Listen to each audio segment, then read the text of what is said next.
खोलो निशु, दरवाजा खोलो।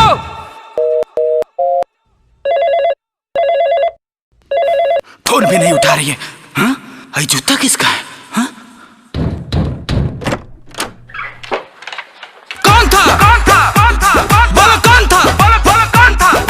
यार था, भतार था, कौन था? अरे ये आपको क्या हो गया है? आप कैसी बातें कर रहे हैं? ना यार था, प्यार था, बोलो कौन था? इतने देर से गेट खटखटा रहा था, नाम तेरा लेके चिल्ला रहा था, फोन पे भी तेरे कई रिंग किया पर तूने ना कोई जवाब दिया। कौन था? बोलो कौन था? बाहर एक जेंट्स का जूता था, बता। अरे बेडरूम में कौन कुत्ता था? कुत्ता? जूता? अरे कौन कुत्ता? अरे कौन जूता? झूठ मूठ का आप मुझ पे कर रहे हैं सब।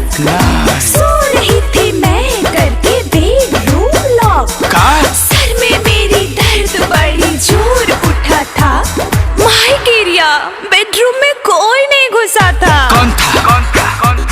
बोलो कौन था? यार था, भतार था, बोलो कौन था?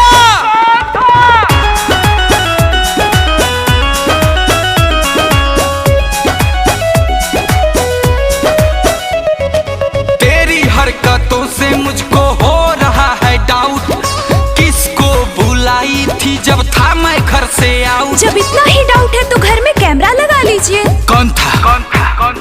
बोलो कौन था?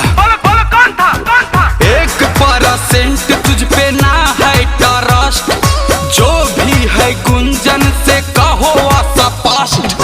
मायके से हूँ मैं बड़ी संस्कारी, कभी ना लगी हूँ मैं मर्यादा की दुआरी। बस करो, मैं जानता हूँ तुम कितनी संस्कारी हो। रुका तोहरा माई के फोन लगा बात नहीं, अब पूछा तनी कितना संस्कार तेरे अरे बिया। ना जी, घर की बात घर में रह दी, हम बतावत नहीं। कौन था? बोलो कौन था? यार था, प्यार था, कौन था? रोशन था? नहीं। कुंदन था? नहीं। रोशन था, कुंदन था, मारू था, कौन था? यादव था। कौन यादव? यादव राज था। का? हाँ। अरे इस ससुरा पे तो हमरा शक ही ना रहे। ए जी, हमको माफ कर दीजिए, आज के बाद ऐसा गलती कभी नहीं होगा।